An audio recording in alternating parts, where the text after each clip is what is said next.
Okay, so first up today is this silver FN2 Civic. It's got some modifications, but it's still on a stock airbox.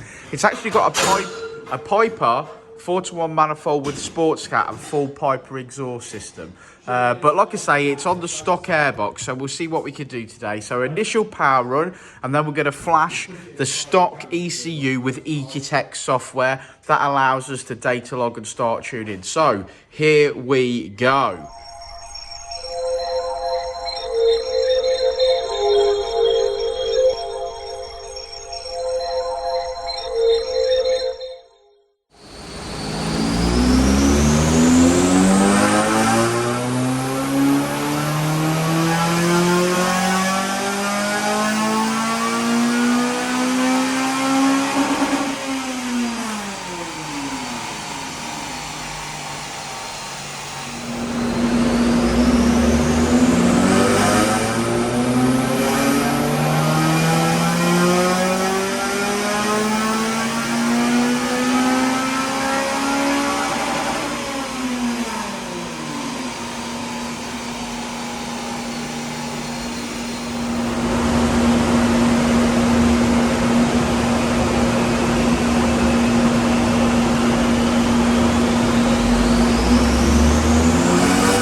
There we go, silver FN2. Both look cold today, both representing look. Yeah, we got the this. This is all available on the web shop, you know. Yeah, it is. Yeah, all available on the web shop. Got the merch on the go again, haven't we? So yeah. If you want, we've got some stock. So give us a shout. We've also got some Uncle Keith's paint shop merch as well. Yeah, that can be specially ordered for those that need that. Yeah. I know that Gareth is representing Uncle Keith's paint shop with his great big hoodie in London today. So peace out to Gareth if you're having a good day in the cold.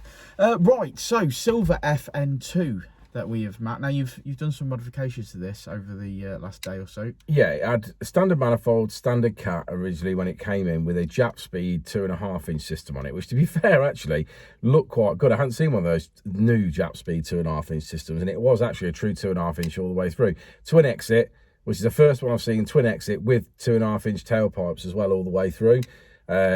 We didn't get to test the car on that system. He bought that system in April of this year, I believe, and obviously fitted it himself.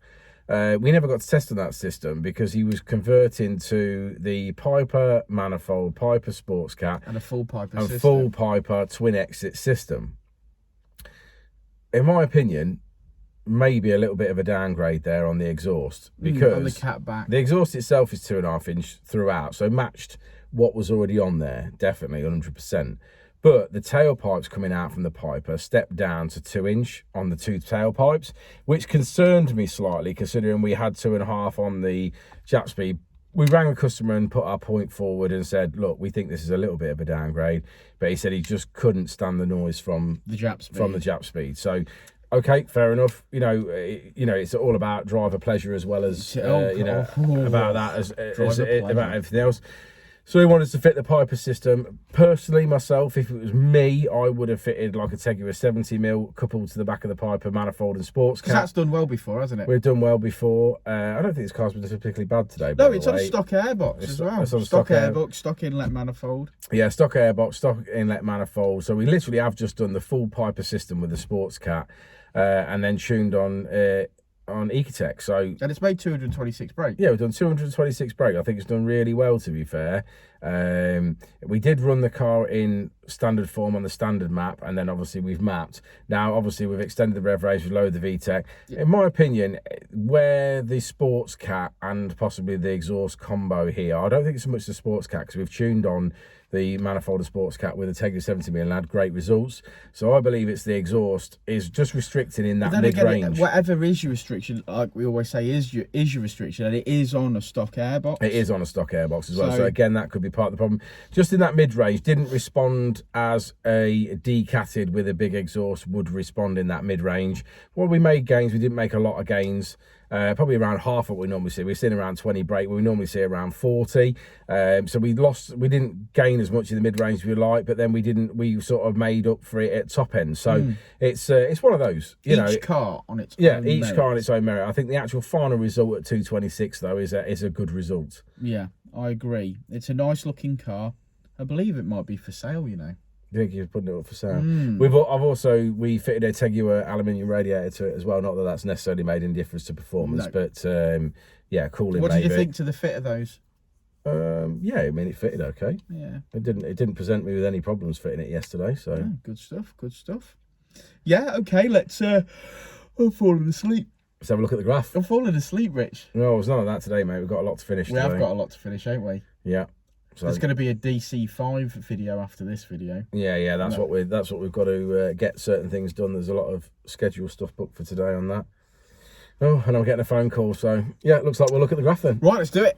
Okay, so as we always say, red line is as she came in, blue line is as she leaves. So we've made some power in the mid-range there, and a fraction at peak, and we finish on 226 brake horsepower, 197 at the wheels. So not a bad result. All being all singing, all dancing, Ecutek mapping as per usual. Yeah, so realistically, thank you for sticking around to the end of the video, guys. Like and subscribe and all that jazz.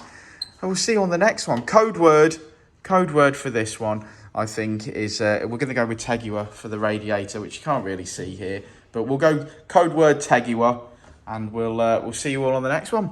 Bye, Rich. And I'll say it again. Life moves pretty fast.